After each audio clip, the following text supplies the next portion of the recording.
Guys, what's up? It's John, Gamester81. I'm here in New Jersey, here with my buddy Carlos. Carlos, what's up, brother? How you doing? Good. How are you, man? Good. Checking out a local arcade to you. This is fairly new, right? Opened up last year? Mm-hmm. April 2018. Billy Midway Arcade.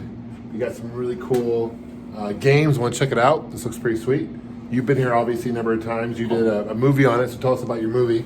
Well, it's a 25-minute documentary called Arcade Paradise, the Ultimate Gaming Sanctuary. It talks about the whole arcade, what makes this arcade different than the others, and how it's so unique and why you should come here. Awesome. Let's go take a tour. Let's go. So first thing I noticed, man, ton of arcade machines, a lot of pinball in the back. Let's check out this computer space. This is the first arcade machine, right? It came out? Yes. Billy, what year did this one come out? 1971. 1971. Yep. After it warms up a little bit, the picture will stabilize. Okay. It's still running on an old GE black and white TV with vacuum tubes. So yeah. They take a couple seconds to warm up. There it goes. This is pre-Pong, obviously, pre all that. Pre-Atari. Pre-Atari. I mean, you know, people don't kind of realize that there was a world before Atari, you know? Yeah, for sure. And so if it wasn't for this, it probably wouldn't be like Atari, right? Yeah. Nolan Bushnell was working at an arcade and had to deal with all the old electromechanical games and all the things that I have to go through in fixing a game that has electromechanical devices in it. And he saw the PDP-1 computer at the college running Space War and thought, we got to find a way to make that into an arcade game. And heck yeah. That's pretty much what they did with this. The controls, pretty standard. This thing has no memory. This thing has no microprocessor, right? Like, there's none of the typical things you're going to find in any other game. Yeah. You know, this was before the concept of using a Z80 processor or whatever. You know, this was very much using what they had available at the time in the way of discrete logic chips and just really simplified. At the time, the people didn't really even know how to handle something, you know, imagine something where it wasn't just a broadcast coming in off of an antenna somewhere. Right. Yeah. This was pretty ahead of its time, even. Yeah. Pretty amazing. Yeah, way ahead of its time. That's awesome. What's your favorite game here? Right there.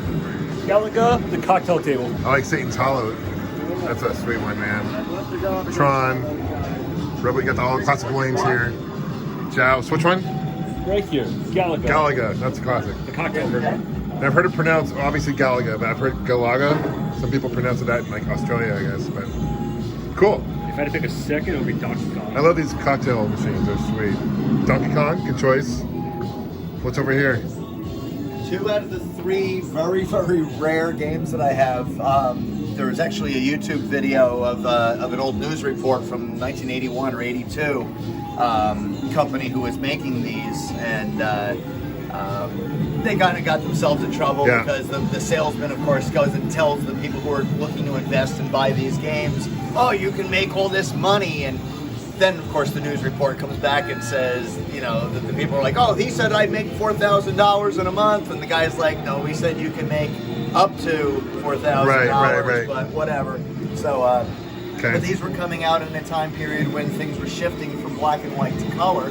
I see. They were buying these boards from Taito, who actually made Space Invaders in the U.S. I mean, most people think of it as a Bally Midway game, but it was a Taito game. Taito game, correct, right. So, but I have all 3 of these cocktail tables, all 3 of the titles that they made, Moonlander, Space Ranger, and Astro Laser. I love the artwork. I mean, it's kind of pseudo black and white with color. I mean, it's very cool looking, But it's a total rip-off, if you can see it, with it being dark. Very much an X-Wing without the X-Wing, totally. Without the it's almost like Battlestar Galactica. The other ships. It's they kind of made a generic late 70s. That's awesome. Space thing going on. Cool. What's unique about this arcade is a whole variety of pinball machines. You have to start off Lulu, which is from the 1950s, to all the way up to now. And my favorite pinballs in this arcade are Lulu, Whirlwind, and Terminator 2. Oddly Bach. Yeah, this is a classic one, man. Yeah, it gives a good challenge. And it's fantastic. Yeah. But man, you'll like smash our arcade just after you're done. Oh yeah, rolling. This is cool. Strikes and spares. Yeah, that's a fun one. That's cool. Very unique. Getting the strikes are perfect. Yeah, that's awesome. Some of these newer ones have some cool animation, like Spider-Man, Twilight Zone, and Captain Fantastic. There's Pac-Man pinball. Yes. I've been seeing that before. I've seen the one where like Junior Pac-Man, that one, or Baby Pac-Man. I've never seen the Pac-Man pinball. Yeah, it's the only time I ever saw this in this arcade. Like you said, a nice mix of variety of 90s, 50s, 70s, 80s. Definitely. Oh, that's cool. Sega Turbo. I love Baby Pac-Man because it's a mix of pinball and arcade gameplay. You play Pac-Man, but when you go low, you actually play the pinball, which is really, really fun. And he has a whole variety of Pac-Man, like Pac-Man, Miss Pac-Man, True Pac-Man, Fix and Felix from Wreck-It Yeah, Ralph. Fix and Felix. This is a custom one, but very cool. Very addicting. Yeah. And then we come to this section. Junior Pac-Man, Duck Hunt Jr. Donkey Kong. Oh, he's got a scoreboard. That's cool. Yeah, there's some leaderboards. Leaderboard. Tournaments here too. Yeah, tournaments. Place Choice 10. Very cool. What games does he have on here? Super Mario Brothers, Mario 3, Dr. Mario, Mega Cool. Man 3. A lot of the good ones. That's awesome. A lot of these I've never seen, like this one, Marvin's Maze. I've never seen this game in person before. He's got a lot of rare. The Mr. Dude's Wild Ride. This is kind of an unusual game right here as well. It's like the third one in the trilogy, I think, of Mr. Dude's. It's a cool spin-off. Yeah. Underrated. Congo Bongo. This is Sega's kind of answer to Donkey Kong. It looks like he's got a multi-cabin here though, because obviously that's 62 and 1. yeah. Zaxxon, classic. POW. Prisoners of War. Star Wars. Oh yeah. Polka Jump. The original Space Invaders. Oh yeah. Mega Zone, Express Raider. Tetris. Classic Tetris. Looks like the Star Wars isn't working right now, but that's okay. This one rocks. Kangaroo. Kangaroo by Atari, yep. Millipede. I like how he has it ordered, like he's got everything like in groups of like manufacturers. So you got Atari line here. He's got the Midway over there. Nintendo over here. So that's pretty cool. So you can kind of find all the racing games or categories right here. Very cool. Check out this one right here. This is really cool. It's a slick shot. Check this out. I've never seen this before. It's kind of unusual. Got the cue ball. Here's the ball. That's awesome. Stick. Look at that. It's like a virtual pinball. Oh, yeah. Or a virtual, not pinball, virtual pool. Thank you. I'm drawing a blank there. Brain fart. But that's cool, man. Virtual pool. Oh, and then that could happen. Ah, well. Hey, live and learn. It's kind of tricky to get it in there, huh? Yeah.